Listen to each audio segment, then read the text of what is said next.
कचिन पिता पुत्र पवित्रात्मा के नाम पर आमीन।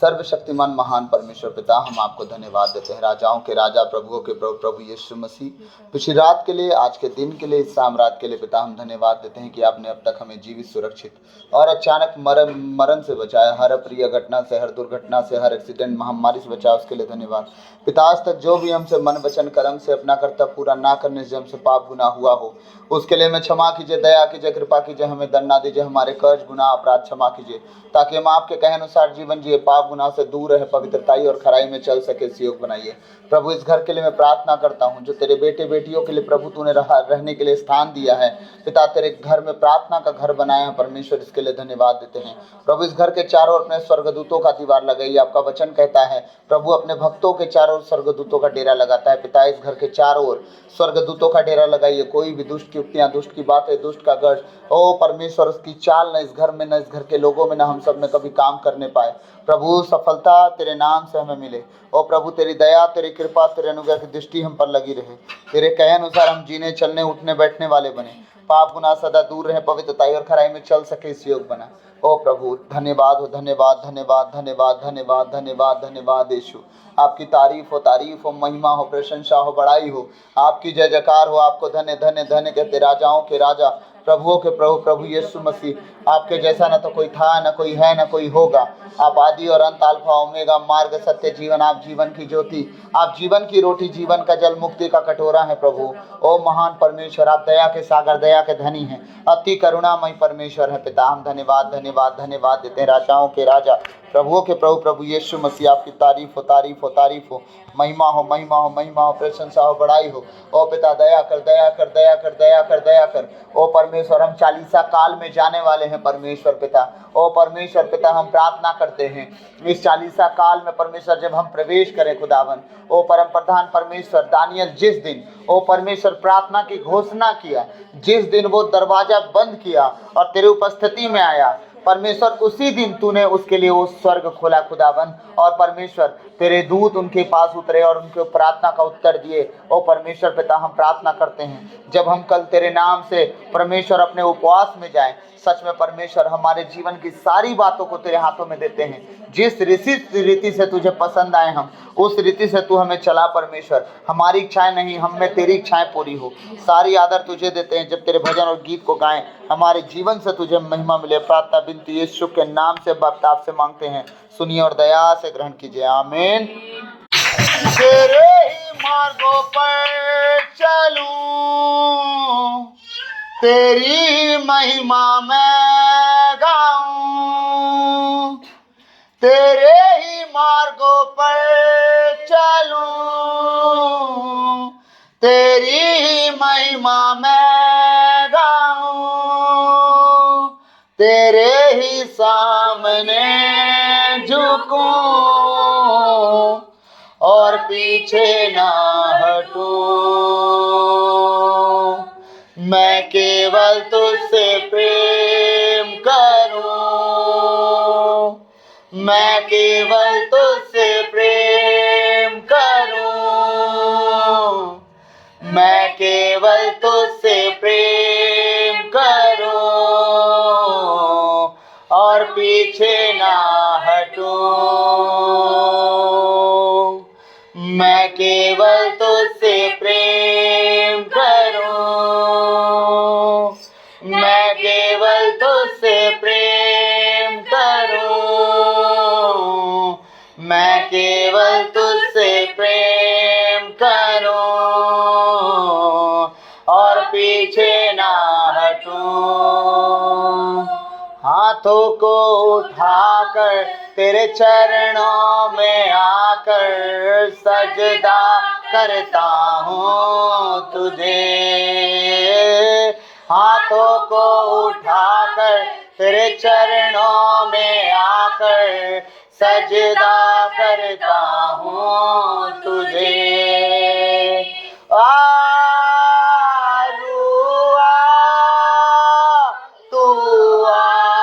हमारे बीच में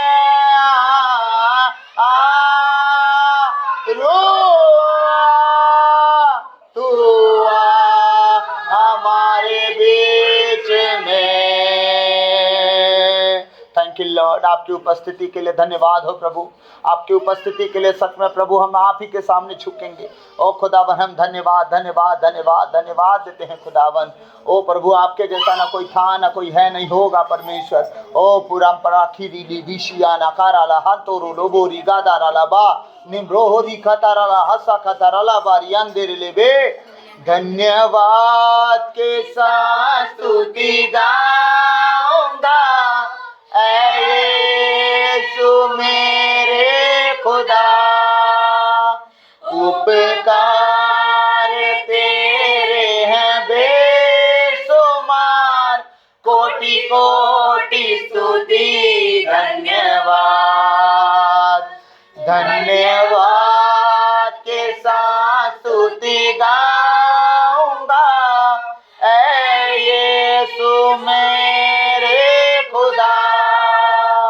उपकार तेरे हैं बेशुमार, कोटि कोटि स्तुति धन्यवाद। योग्यता से बढ़ के दिया है अपनी दया से तूने मुझे।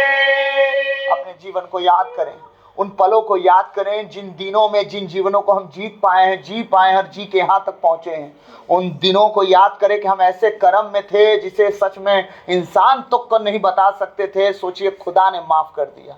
उन कर्मों से परमेश्वर हमें आजाद कर दिया। हम उस योग्य न थे, उस योग्य बना के आज खड़ा कर दिया। हमारे गुनाहों को अपराधों को मिटा डाला, छुपा डाला, खत्म कर डाला, अपने ऊपर ले लिया, क्रूस पर चढ़ गया। लेकिन हमें सच में हमें योग्यता से बढ़ के दिया। उसकी दया ही है, वो दया के कारण, क्योंकि वो दया का सागर है जिसका ना कोई और है ना कोई छोर है। वो दया के कारण हम पर वो अनुग्रह किया।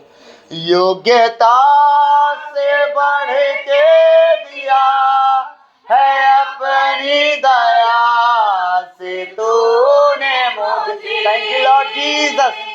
योग्यता से बढ़ के दिया है अपनी दया से तूने मुझे। प्रभु हम जितना मांगे नहीं थे सच में तूने उससे ज्यादा दिया।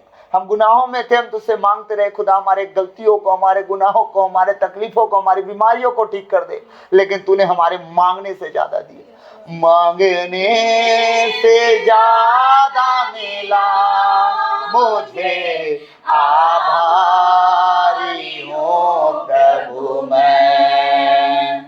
मांगने से ज्यादा मिला मुझे, आभारी हूँ प्रभु मैं। धन्यवाद के साथ स्तुति गाऊंगा ऐ यीशु मेरे खुदा। उपकार तेरे हैं बेशुमार, कोटि कोटि स्तुति धन्यवाद। तू है सच्चा जिंदा खुदा, है तुझ पर ही भरोसा मेरा। सच में प्रभु हमने सबके सामने झुक के देख लिया, तू ही सच्चा और जीवित परमेश्वर है। हमने जहां भी गए हम ठोकर ही खाए खुदावन। हम जिनके सामने खुदा समझ के दंडवत किया परमेश्वर, वो कुछ ना निकले। लेकिन सच में तेरे सामने हम बस खड़े हो गए, आके अपना शकल लेके तेरे भवन में बस खड़े हुए खुदावन। हमारे जीवन को तूने बदल दिया। तू सच्चा खुदा है, तू जीवित परमेश्वर है, तू अनुग्रहकारी, विलंब से क्रोधी, दया का धनी परमेश्वर है। तू है सच्चा जिंदा खुदा, है तुझ पर ही भरोसा मेरा। तू है सच्चा जिंदा खुदा, है तुझ पर ही भरोसा मेरा। सच में प्रभु अब तूने हमारी सेवा सब कर दी खुदा, हमें आजाद कर दिया। अब हमारी बारी है, अब हम सेवा भी करेंगे और उसका प्रतिफल भी पाएंगे तुझसे प्रभु। हम धन्यवाद देते। सेवा पूरी करके पाऊं इनाम प्रभु ऐसा दो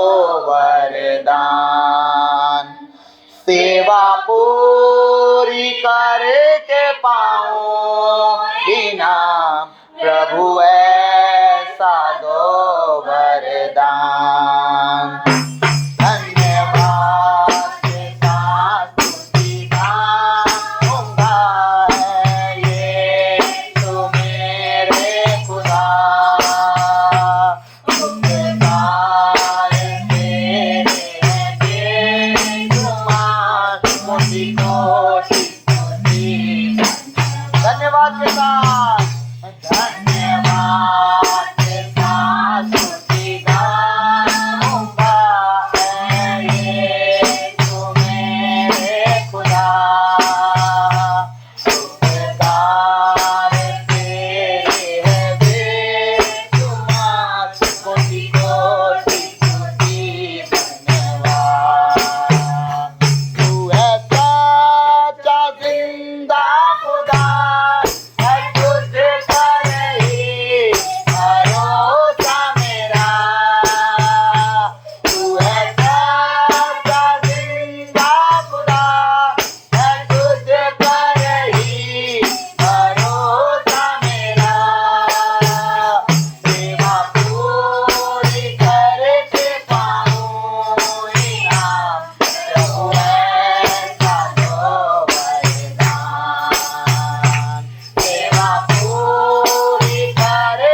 कोटि कोटि स्तुति धन्यवाद। धन्यवाद पिता, धन्यवाद धन्यवाद धन्यवाद। सब धन्यवाद दें इस सुंदर समय में जो हम उसकी उपस्थिति में आए हैं। सुंदर समय में हम प्रभु को धन्यवाद देंगे।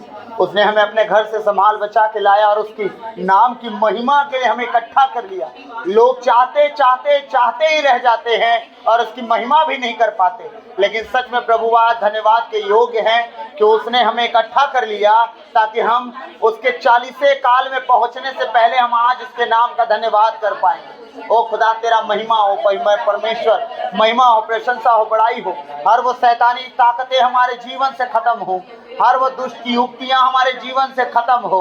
ओ परमेश्वर हर बीमारी, हर एक कमजोरी, हर एक वीकनेस, हर एक सिकनेस, ओ हड्डियों के रोग, हर ब्लड के रोग, हर मांसपेशियों के रोग, हर नसों के रोग यीशु मसीह के नाम से खत्म हो। ओ ब्राशन दोगा दे रे लेबेरिया निम्रो हो रोखो थोको थेले लेब्रे। ओ दुष्ट की ताकतें, ओ शैतानी ताकतें हमारे जीवन से, घर से, परिवार से निकले, हमारे शरीर मन विचार से निकले।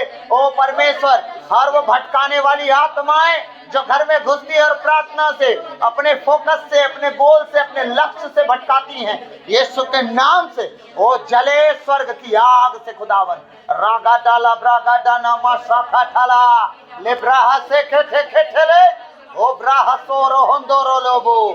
Thank you Lord Jesus. ओ प्रभु तेरा महिमा प्रशंसा बड़ाई करते हैं। ओ खुदावन तेरी स्तुति आराधना करते हैं।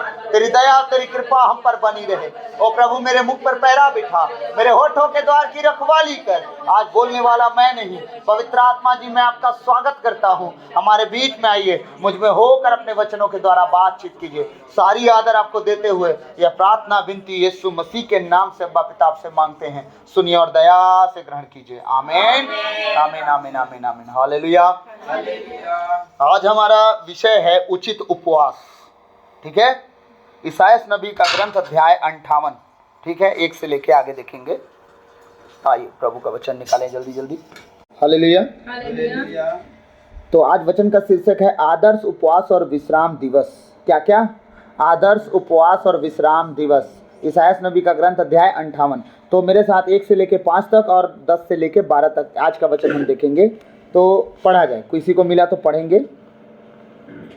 पढ़िए। गला खोल कर पुकार। कैसे पुकारना है? गला खोल कर। हर समय चुप रहना है? हर समय चुप्पी साध के बैठना है? जब आप संगति में आते हो तो आपको चुप रह के उपवास नहीं, प्रार्थना नहीं करना होता है। आपको मालूम है आपका कुछ मूवमेंट कर देना उस उपस्थिति में खुदा को भा जाता है।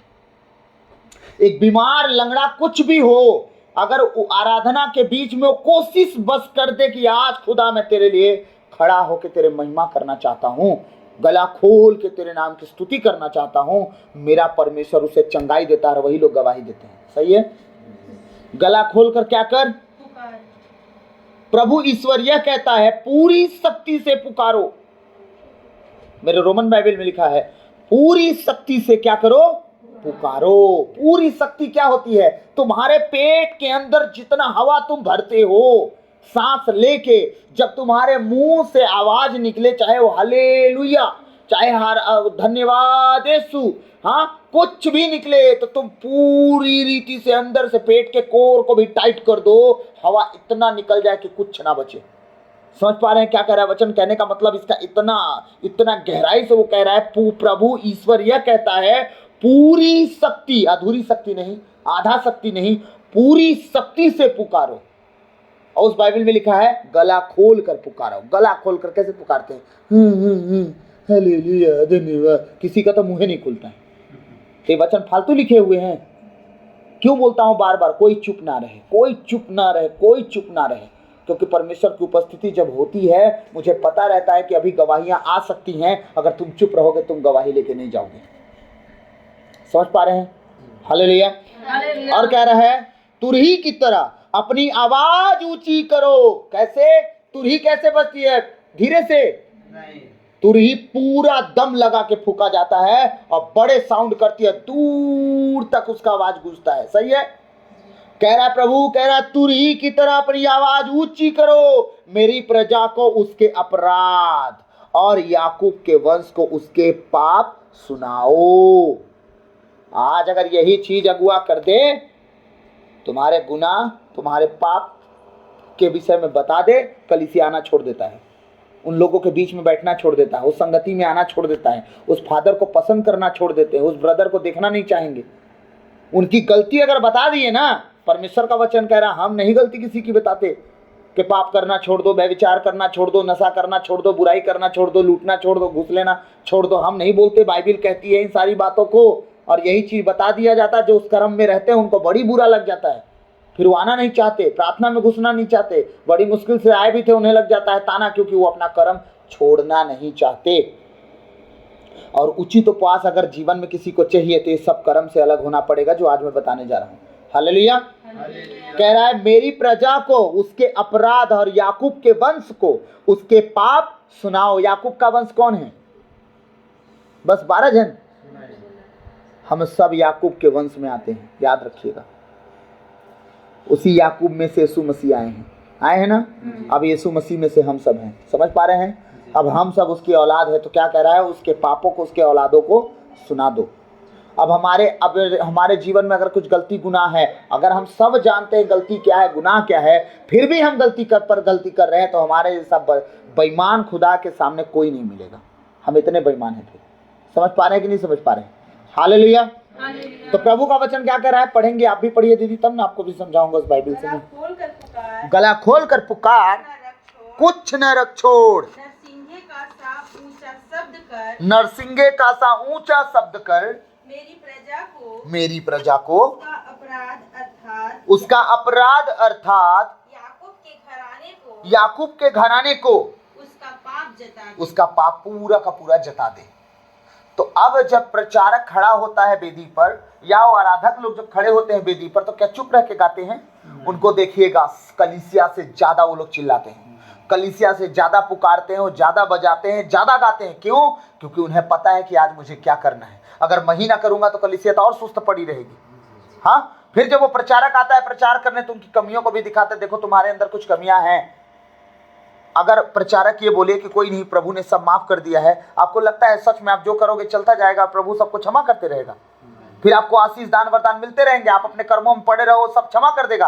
परमेश्वर से सिर्फ घर में घुस जाने से आशीष नहीं मिलती, उसके वचनों को पूरा करने से आशीष मिलती है, उस वचन पर चलने से आशीष मिलती है। हाँ, हालेलुया। दूसरा वचन कह रहा है वे तुझे प्रतिदिन ढूंढते हैं। वे मुझे प्रतिदिन ढूंढते हैं। कौन ढूंढते हैं? याकूब के घराने के लोग। वो डेली प्रभु को खोजते हैं, प्रतिदिन खोजते हैं, मेरा प्रभु अब मिल जाएगा, मिल जाएगा, मिल जाएगा। ठीक, वे मुझे प्रतिदिन ढूंढते हैं और मेरे मार्ग जानना चाहते हैं। क्या करना चाहते हैं? कलीसिया में बहुत से ऐसे लोग आते हैं ना, कैसे ब्रदर प्रभु के साथ चले हम, बताइए ना थोड़ा सा, कैसे हम प्रार्थना करें थोड़ा सा बताइए ना। वो रोज मार्ग ढूंढते हैं और चलना भी चाहते हैं, है ना। कह रहा प्रभु का वचन, और मेरे मार्ग जानना चाहते हैं। अभी चलने की बात नहीं हुई, जानना चाहते हैं कि कैसे करें कि हम प्रभु के करीब जाएंगे। समझिएगा थोड़ा सा, बहुत मजा आएगा अभी आगे।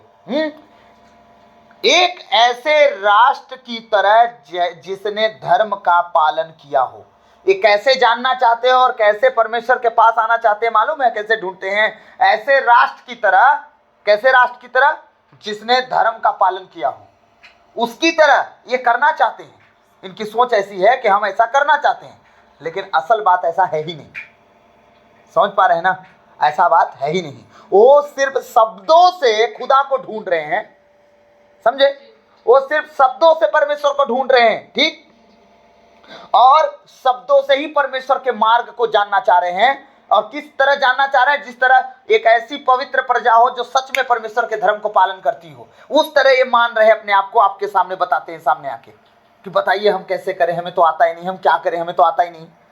हाँ, लाइक जो बहने हैं, एक आध दो ठो हमारे बीच में, धनाठ लोग, समझ पाए होंगे। हमरे तो समझे नहीं आता है ना। सब कुछ जानने के बाद हमारे समझ में ही नहीं आता कि हम क्या करें। ठीक, अब परमेश्वर का वचन ध्यान से सुनिएगा।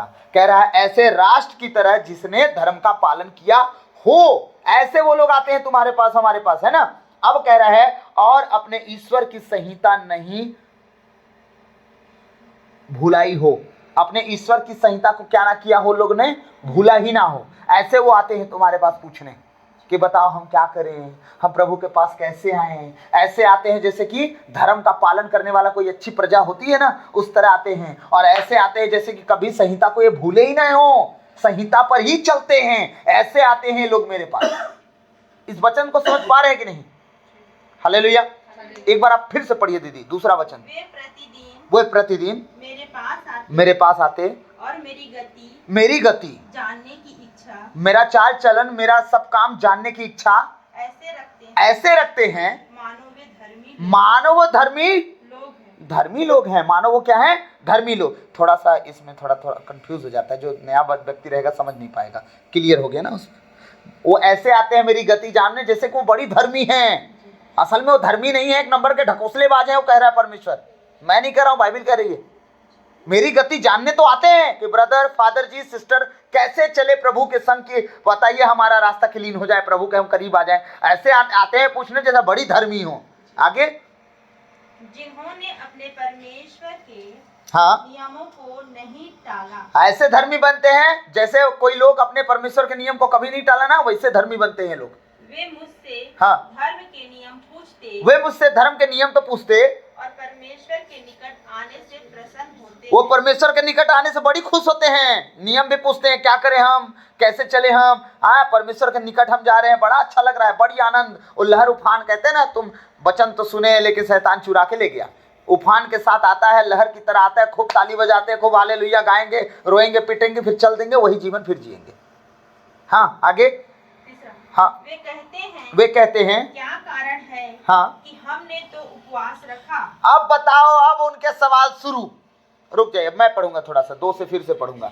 वे मुझे प्रतिदिन ढूंढते और मेरे मार्ग जानना चाहते, एक ऐसे राष्ट्र की तरह जिसने धर्म का पालन किया हो और अपने ईश्वर की संहिता नहीं भुलाई हो। वे मुझसे सही निर्माण की आशा करते और ईश्वर का शांति विधान चाहते हैं।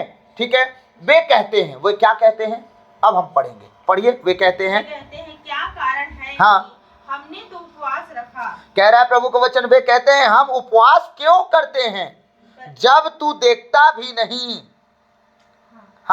हम उपवास क्यों करते हैं जब तू देखता भी नहीं। आप समझिए। पढ़िए एक बार, आप भी पढ़िए। क्या कारण है कि हमने तो उपवास रखा। क्या कारण है कि हमने तो उपवास किया, परंतु तूने उसकी सुधि नहीं ली।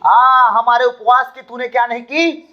हम भूखे मरे प्यासे टूटे रह गए, लेकिन तू हमें क्यों नहीं देखा, हमारे उस उपवास को क्यों नहीं सुना।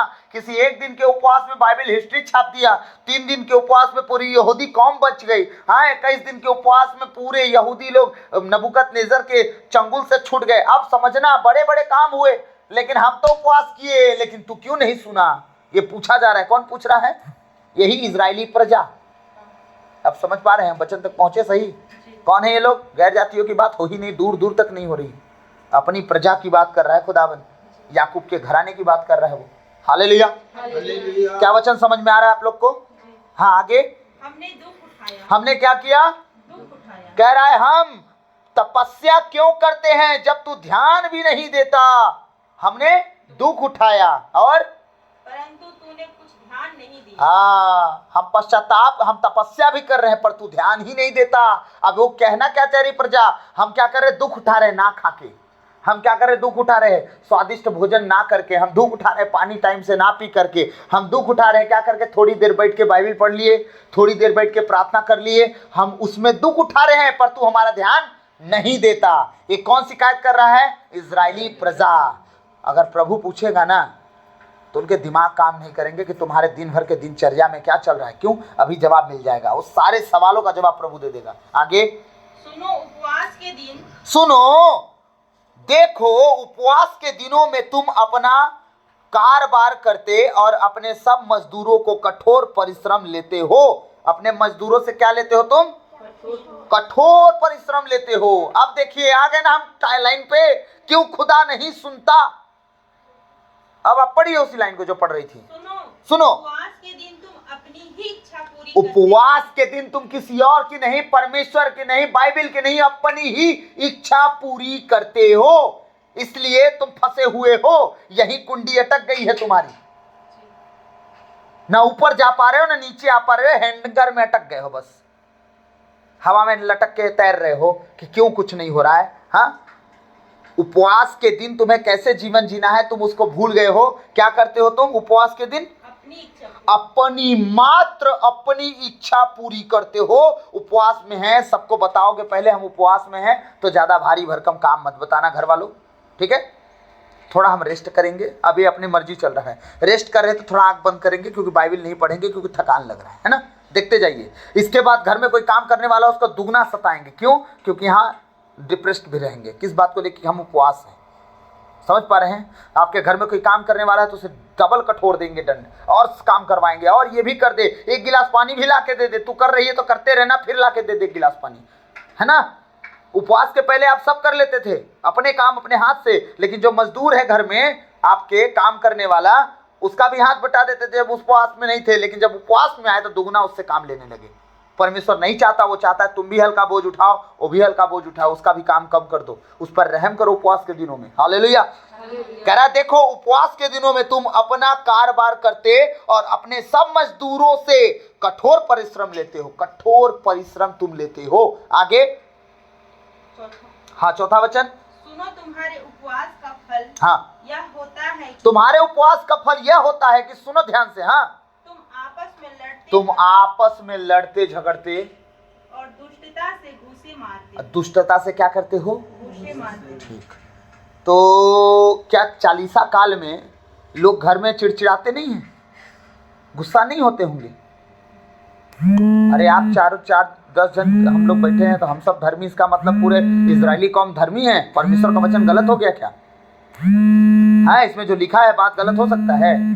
सारे लोग मतलब लड़ते झगड़ते नहीं होंगे, चिढ़ते नहीं होंगे, उनके शब्द नहीं चिड़चिड़ाते होंगे, अपने घर वालों को नहीं ताना मारते होंगे। परमेश्वर कहना क्या चाह रहा है? तुम उपवास के दिनों लड़ाई झगड़ा करते और करारे मुक्के मारते हो। तुम आजकल जो उपवास करते हो उससे स्वर्ग में तुम्हारी सुनवाई नहीं। हालेलुया। कह रहा है आजकल जो तुम उपवास कर रहे हो ना, उससे स्वर्ग में तुम्हारी सुनवाई नहीं होगी। इस तरह का उपवास से परमेश्वर कभी प्रसन्न नहीं होने वाला। एड़ी चोटी लगा लो, लड़ो झगड़ो चिड़चिड़ाओ, जो करना है करो, अपने मनमानी करो, उपवास का ये मतलब नहीं है। उपवास का मतलब ये है कि तुम्हारा उपवास कोई ना जाने। तो जो कर रहे थे ना, बढ़ के करो और दीनता से करो। किसी को कठोर जवाब देने से अच्छा नम्रता से जवाब दो। उन 40 दिनों में गायब हो जाओ दुनिया से। ऐसे चुप रहो कि किसी से बोलो ही मत, बोलोगे नहीं तो आधा लड़ाई ऐसे ही खत्म। कुछ समझे कि नहीं?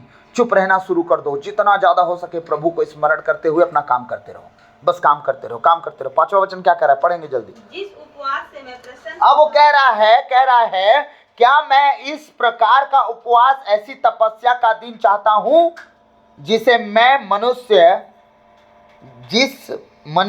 मनुष्य सरकंडे की तरह अपना सिर झुकाए और टाट तथा राख पर लेट जाए। क्या तुम इसे उपवास और ईश्वर का सुग्राम्य दिवस कहते हो?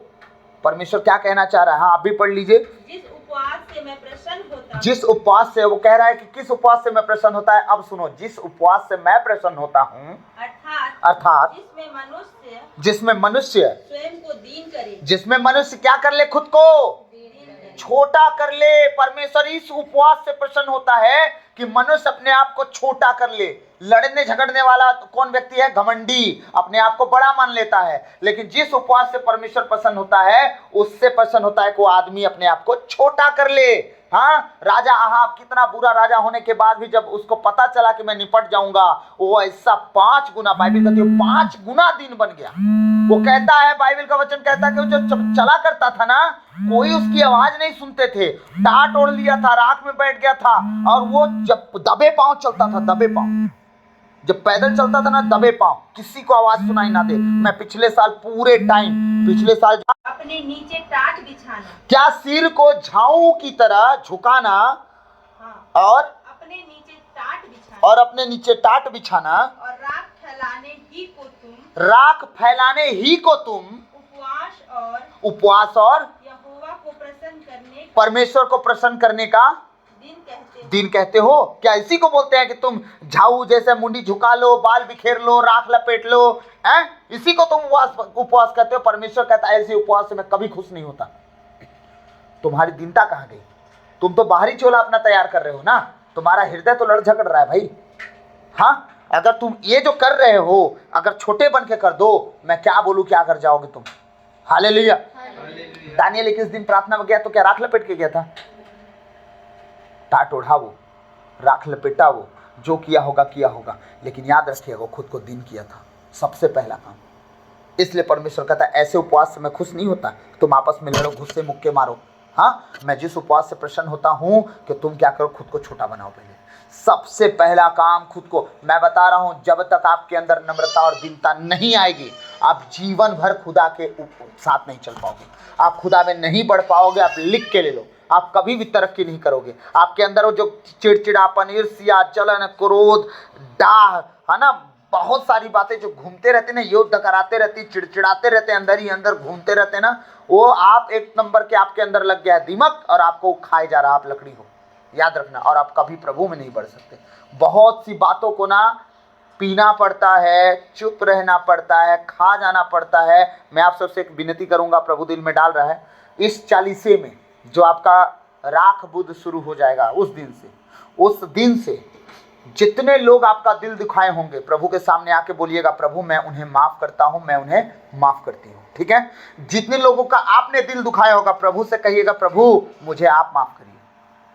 मैंने सच में अपने शब्दों से, अपने कर्म से उनका दिल दुखाया है, मुझे पता है प्रभु वो मुझसे हर्ट हुए हैं। ठीक है? आप माफी मांगना, जरूर माफी मांगना, अपने आप को छोटा बनाओ, है ना। जो लोग ताव में घमंड में जी रहे हैं, उनके सामने अगर आप जाते हो तो आप खुद उनसे पहले जय यीशु बोलो। वो बोले ना बोले कोई फर्क नहीं पड़ता, आप बोलो। समझ पा रहे हैं? ये नम्रता और दीनता का साइन है। हालेलुया। मैं सबकी बात नहीं कर रहा हूँ, मैं एक बात कह रहा हूँ, जो नम्र और दीन बनना चाहता है उसकी बात कर रहा हूँ। समझ पा रहे हैं कि नहीं समझ पा रहे हैं? तो ये वचन कहाँ तक पहुंचा? आगे 5 कंप्लीट हो गया।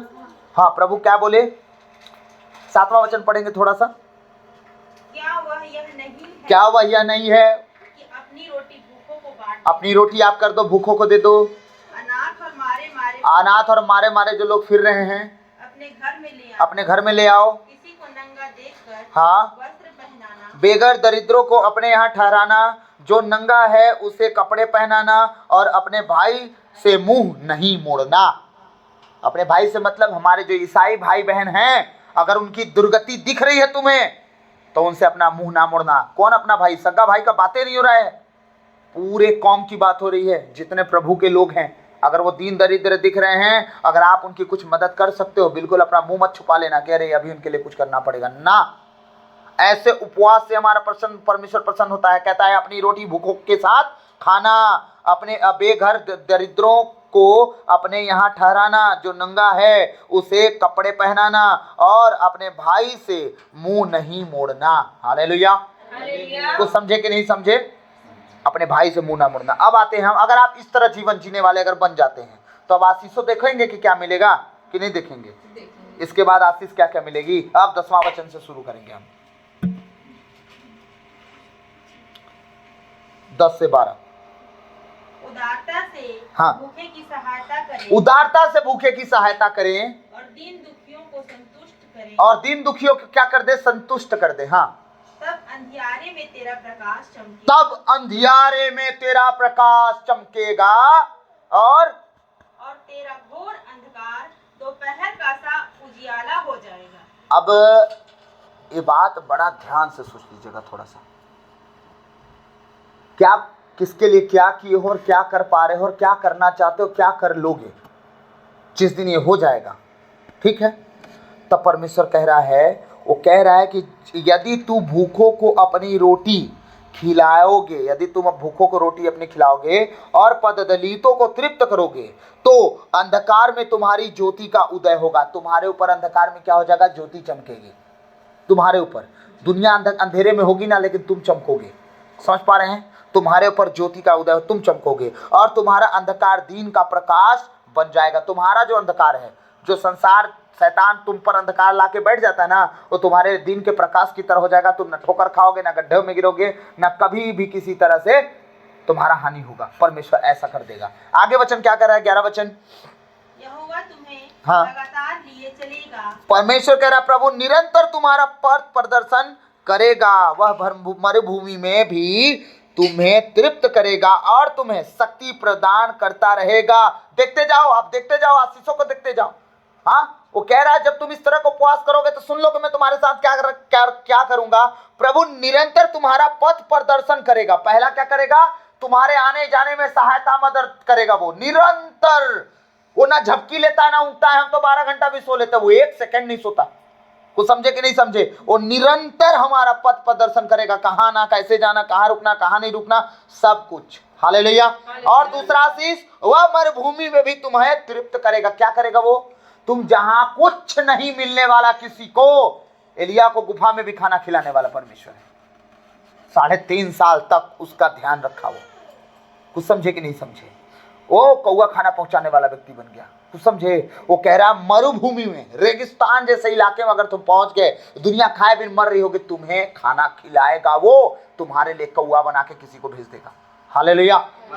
आगे वो कह रहा है और तुम्हें शक्ति प्रदान करता रहेगा, तुम्हें ताकत मिलती रहेगी, नया बल मिलता रहेगा। तुम ना कुम्हलाओगे ना मुरझाओगे, तुम पनपते रहोगे और फलवंत होते रहोगे, लहलहाते रहोगे। तुम्हारे मुंह से उदासी न झलकेगी। कब? जब इस तरह तुम परमेश्वर के साथ रहोगे तो तुम सींचे हुए उद्यान के सदृश से बनोगे। तुम सींचे हुए क्या? खेत की तरह, भूमि की तरह। तुम खेत क्या बोलते हैं, अच्छे उत्तम फसल वाला जो जगह होता है, सींचे हुए उस जगह की तरह तुम बन जाओगे। आमीन, हालेलुया। जल स्रोत के सदृश जिसकी धारा कभी नहीं सूखती। तुम कैसे बन जाओगे? जल स्रोत की तरह, जहां से धारा बहती रहती और वो कभी नहीं सूखती। परमेश्वर कह रहा है तुम वैसे बन जाओगे। ये है हमारा परमेश्वर। जब उसके अनुसार हम उचित उपवास में कर चले जाते हैं तब होता है। आप सोचते हो कि सब कुछ हवाबाजी में हो जाए, आए हमारी प्रार्थना क्यों नहीं सुनी जा रही है, हम उपवास तो कर रहे हैं, हमारा ध्यान क्यों नहीं परमेश्वर दे रहा। सुने ना पहला दूसरा वचन, हाँ, क्यों नहीं सुनता परमेश्वर हमारा? वो कह रहा है कि तुम आपस में खाली लड़ तो रहे हो अपने लिए। ऐसा उपवास कोई परमेश्वर को पसंद आता है? कभी नहीं आता। ऐसा उपवास कभी नहीं सुनना चाहता। हाँ, 12वां वचन कह रहा है तब तुम पुराने खंडहरों का उद्धार करोगे। क्या करोगे? पुराने खंडहरों का उद्धार करोगे। कौन है पुराना खंडहर? टेल मी, कौन है पुराना खंडहर? पढ़िए दीदी आप, क्या लिखा है 12 वचन। तेरे वंश के लोग बहुत काल के उजड़े हुए स्थानों को फिर बसाएंगे। तेरे औलादे, तेरे वंश के लोग बहुत से उजड़े हुए स्थानों को फिर बसाएंगे। अब देखो दोनों बाइबल में अलग ट्रांसलेट है, ठीक है? उस बाइबल का ट्रांसलेट अलग होगा, इसका अलग होगा। तो मैं जो बता रहा हूं इसको ध्यान से सुनिए, फिर मैं आपको ट्रांसलेट करूंगा। तब तुम पुराने खंडहरों का उद्धार करोगे और पूर्वजों की नींव पर अपना नगर बसाओगे। पूर्वजों की नींव क्या थी? पुराना खंडहर क्या है? सब पहले ध्यान से सुनिएगा, बड़े ध्यान से समझिएगा। हाँ, पुराने समय में कोई परमेश्वर को नहीं जानता था, ठीक है? हमारे भारत की बात बता रहा हूँ। लेकिन वो जाने तो वो समर्पित हुए तो हम बच गए, ठीक है? आने वाली पीढ़ी गड़बड़ा गई है। लेकिन जब तुम सही उपवास में चलोगे, सही उपवास में, तो तुम्हारी आने वाली पीढ़ी जो गड़बड़ा रही है ना, वो फिर सीधी हो जाएगी। जिस तो तुम्हारे बाप दादा शुरुआत किए थे, बुनियाद जो थी, बुनियाद कौन था हमारा प्रभु में आने का? बाप दादा जो भी रहे होंगे। भाई मेरा तो नहीं, मैं तो अपने घराने में मैं ही हूँ, मेरी बेटी के लिए मैं ही बाप दादा हूँ, ठीक है? तो परमेश्वर कह रहा है जब तुम्हारा उचित उपवास होगा तो तुम्हारी औलादें जब आएंगी, ठीक है, उन्हीं बुनियादों पे फिर वापस जाएंगे। उन टूटे हुए जो पुराने वो श्राप, बंधन, दुनियादारी आए ना, यही औलादें वो बाड़ा को ठीक कर देंगी। कैसे? प्रार्थना में आके। फिर वो श्राप, वो बंधन उन पर रह नहीं जाएगा। ना आपके बच्चे पे, ना आपके बच्चे पे, ना आपके बच्चे पे, ना आपके बच्चों पर कभी नहीं चलेगा। क्योंकि जो बाड़ा खराब हुआ था, आप लोगों ने उसे सुधारना शुरू कर दिया। अब वो श्राप, वो बंधन जो दादा परदादा पे चली आ रही थी, वो खंडहर हो गए थे, जो सब कुछ टूट बिखर गया था। अभी देखिए ना हमारे घर घराने के लोगों का हालचाल, खंडहर ने जिंदगी है उनकी, उजड़े हुए हैं कि नहीं है? हाँ, प्रभु का वचन कह रहा है कि तब तुम पुराने खंडहरों का उद्धार करोगे। पुराने खंडहरों का, जो खंडहर का मतलब समझते हैं सुनसान, डरावनी जगह, ठीक है? वहां प्रेत आत्माएं वास करती हैं, ऐसे जगह होते हैं वो खंडहर। जिसमें कोई नहीं रहता है। दुष्ट आत्मा अपना डेरा बना देती है, सियार लोमड़ी उस घर में बसते हैं। समझ पा रहे हैं? परमेश्वर कह रहा है ऐसे जगहों को तुम उद्धार कर पाओगे, तुम, कोई और नहीं। आज हमारे घराने को उद्धार के लिए कौन दुआ कर रहा है? कोई और? हम अपने घर घराने के लिए खुद दुआ कर रहे हैं। समझ पा रहे हैं? 2 हफ्ते से मेरे पिता परेशान हैं, दशमांश आके ले जाओ, दशमांश आके ले जाओ। कोई ना कोई पैसे मांगने आ जाता है, वो पैसा तेरा भाई दे ही नहीं रहा है 1 रुपया किसी को। मतलब मेरे घर से कोई खाली हाथ नहीं जाता। अगर कोई आया, जो है घर में दे दो, कुछ भी है अगर हमारे पास जो है अभी दे दो, बाद में देखा जाएगा। मेरे पापा का रूल है। मेरा भाई, पहली बार ऐसा हुआ है, मेरे पापा ना टेंशन में आ गए हैं। मेरे को 5 बार कल शिकायत किए हैं, तुम्हारा भाई 200 रुपया मेरे को नहीं दिया। बोलता है प्रभु का पैसा जब तक उसके हाथ में रोहित के नहीं चला जाएगा मैं 1 रुपया नहीं दूंगा, आपको बुरा लगे लग जाए। 5 बार शिकायत किए वो मेरे से, 5 बार। और मेरे को हंसी भी आए, बबलू के ऊपर गुस्सा भी आए, यार ऐसा कौन करता है अपने बाप के साथ, है? उसी का पैसा उसी के हाथ में नहीं दे रहे हो तुम, है? ऐसा बात हो गया। हालेलुया। तब तुम पुराने खंडहरों का उद्धार करोगे। अब देखिए हम क्या कर रहे हैं, उन उजड़े हुए लोगों के लिए दुआ कर करके उन्हें उद्धार की ओर लेके जा रहे हैं ना, ताकि वो परमेश्वर को जाने। मुक्तिदाता उद्धारकर्ता कौन है? यीशु मसीह। अब हम क्या करें, उनकी उद्धार की उन्हें लेके जा रहे हैं। और क्या कर रहे हैं? और पूर्वजों की नींव पर अपना नगर बसाओगे। पूर्वजों की नींव पर, जो हाथ से वो शुरुआत किए थे और नींव डाले थे, ठीक है, लेकिन घर नहीं बना पाए वो, सही। अब कह रहा है कि तुम उस पर अपना नगर बना लोगे, पूरा का पूरा। नगर का मतलब आप अकेले नहीं रह जाओगे, आप बचोगे, आपका घराना बचेगा, आपका मोहल्ला बचेगा, आपका कौम बचेगा, सारे लोग इकट्ठे हो जाएंगे, फिर वो नगर बन जाएगा। समझ पा रहे हैं? आपकी उपवास और आपकी प्रार्थना बड़े काम की होती है। याद रखिएगा, एस्तर के उपवास से पूरा यहूदी कौम बच गया। दानियल के उपवास से पूरे 70 साल का वो जो परमेश्वर ठहराया था गुलामी, वो खत्म हो गया। बड़े बड़े उपवास है, मैं 32-35 उपवास आप लोग को दिखवा दिया हूँ पूरे बाइबल में, ठीक है। उन सारे उपवास को देख लीजिए, बड़े बड़े काम हुए हैं। इस सारे उपवास के कारण तो हुए, नहीं हुए क्या? दाऊद का उपवास देख लीजिए, एलिया का उपवास देख लीजिए, एलिसा का उपवास देख लीजिए, यशायाह का उपवास देख, सबका उपवास देखिए, बड़े बड़े काम हुए, नहीं हुए? पिछले दिनों में बताया ना सारे उपवास के विषय में, अब वही बात रिपीट नहीं करूंगा। हालेलुया। तो सोच के देखो उपवास क्या कर देता। उपवास का तैयारी आप आज कर रहे हो, लेकिन याद रखना, जिस तरह दाऊद 16 साल की उम्र में परमेश्वर से प्रार्थना किया करता था, लेकिन उसका अर्थ मिला 32 साल की उम्र में। हाँ, राजाभिषेक 16 साल की उम्र में हुआ, आशीष का अभिषेक का तेल 16 साल की उम्र पर लगा। उन दिनों में जिस राजा पर 8 साल का बच्चा भी राजा बना है, बाइबल पढ़ लीजिएगा, 8 साल का बच्चा भी राजा बन चुका था। सबसे कम उम्र वाला बच्चा, 8 साल का बच्चा राजा बना है। उसी दिन अभिषेक हुआ, उसी दिन गद्दी पे बैठा। लेकिन दाऊद का अभिषेक 16 साल की उम्र में हुआ, उस पर अभिषेक का तेल उंडेला गया, लेकिन गद्दी कितने साल बाद मिली? 16 साल बाद, 32 साल की उम्र में। 32-34 का हो गया तब वो गद्दी पर बैठा है। समझ पा रहे हैं? तो कभी कभी कुछ प्रार्थनाओं का उत्तर लंबे टाइम बाद आता है। अब्राहम की प्रार्थना का टाइम लंबे टाइम में आया, ठीक है। मैं बता दे रहा हूं, अपना चाल और अपना स्वभाव कंप्लीट रखो, उत्तर जल्दी आएगा, क्योंकि अब हमारा खुदा देरी नहीं करता। Right now, on the spot, तुरंत, तत्काल न्याय। समझे? जब आपका विरोध लोग करते हैं, विरोधियों का न्याय तुरंत कर देता है, तो क्या आपकी प्रार्थना का उत्तर तुरंत नहीं देगा? है? हमारा परमेश्वर का बहरा है? नहीं। उन दिनों में क्या होता था, सुनो, उन दिनों में पवित्र आत्मा नहीं दिए गए थे, इसलिए परमेश्वर थोड़ा आराम से चिल मारता था उधर, ठीक है। आराम से उत्तर भेजूंगा, कोई दिक्कत नहीं, कोई जल्दी नहीं। हाँ, लेकिन अब तुम्हारे हृदय में बसा हुआ कौन है? खुद वो कहता है तुम्हारा देह अब पवित्र आत्मा का मंदिर, पवित्र आत्मा उसी के अंदर विराजमान। जो बोलोगे सुनेगा, जो कहोगे देखेगा, जो करोगे सब कर रहा है वो, ठीक। सही चाल चल रहे हो, उसकी आशीष से टकाटक लिखाते जा रहे हैं। गलत काम कर रहे हो, उसका प्रतिफल भी आपको मिलते जा रहा है, ठीक। तो आप नहीं बढ़ पा रहे हो अपने कर्मों के कारण, अगर बढ़ रहे हो तो अपने कर्मों के कारण, ये भी याद रखिएगा। हालेलुया। समझ पा रहे हैं कि नहीं समझ पा रहे हैं? तो ये सारी बातें कैसे हो रही हैं? परमेश्वर के साथ जुड़ने के बाद। ये जो 40 काल, मैं आप लोग के लिए प्रोफेसी कर रहा हूं, कल जो शुरुआत हो रहा है हमारा पहला दिन, ठीक है, उस दिन, जिस दिन मतलब आप तैयारी कर रहे हो, जैसे पिछले दिन बताया, वेदी जिस दिन बनाते हो, परमेश्वर उसी दिन से आपके लिए देख लीजिए आशीष से रिलीज करेगा। मैं 40 दिन बोला हूं ना, 40 दिन के अंदर अंदर बड़ी आशीष से आपको दिखने वाली है। आमीन। जितने ऑनलाइन हैं आप सबको मैं बोल रहा हूं, 40 दिन के अंदर अंदर आपके जीवन में आशीष से बड़ा बहुतायत से दिखेंगे भी, और इस 40 का उत्तर 40 के बाद भी मिलना शुरू होगा। ये नहीं 40 के खत्म हो जाएगा, पूरे साल मिलेगा। इसका अर्थ उत्तर, इसका मतलब वो प्रतिफल, इसकी आशीष से ब्लेसिंग वो खत्म नहीं होने वाली, ऐसी आशीष से मिलने वाली। मैं सच कह रहा हूं, बस 2 चीज संभाल के रखना, प्रार्थना का समय बिगाड़ना मत, जितना हो सके प्रार्थना करना इस 40 में। और पहला काम, वो दूसरा बोला मैं, पहला काम क्या, अपना चरित्र उत्तम रखना, परमेश्वर के सामने अपना चरित्र उत्तम रखना, परमेश्वर को भावता हुआ जीवन जीना, उठना बैठना बोल चाल संभाल के रखना, अपने नियत संभाल के रखना, परमेश्वर को अपने सामने खड़ा देख के चलना। मेरे सामने खड़ा है वो, मैं कुछ भी करूंगा, कुछ भी करूंगी, कुछ भी कहूंगा, वो सब देख और सुन रहा है, बस इतना कर लो। 2 ही काम मात्र करना है, अपना चाल चलन परमेश्वर को सामने जान के देख के चलो, और अपना प्रार्थना जीवन बहुत अच्छे से रखो। बस हमारा परमेश्वर कायनात पलट देगा हमारे लिए। कहता है तुम्हारे लिए मैं देश देश को, राज राज को दे दूंगा। 1 मार्ग से आएंगे लड़ने तुमसे, 7 मार्ग से भागेंगे, तब ये 80 से वचनें पूरी होती हैं। सारा कर्म हम करेंगे, 1 मार्ग से नहीं, वो आधा मार्ग से आएगा तब वो मार के चल देगा। 1 मार्ग का जरूरत ही नहीं पड़ेगा, वो आधा मार्ग में निपटा, दूरे से तीर मारेगा, घप से लगेगा, निपट गए, जा हो गया, कहानी खत्म।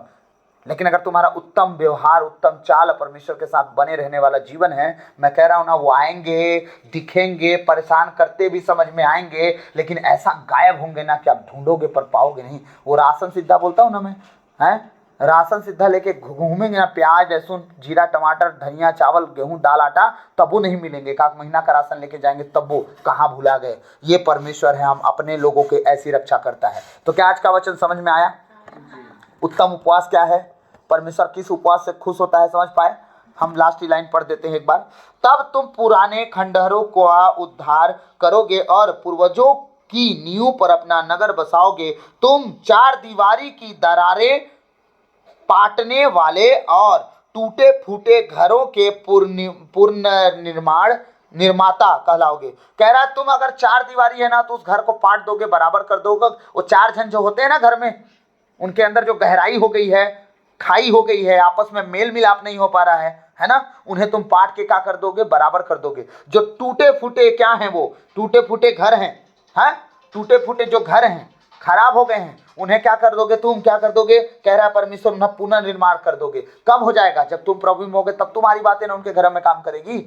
हाँ, तब ना उनका टूटा फूटा घर जुड़ पाएगा, हवाबाजी में थोड़ी जुड़ेगा।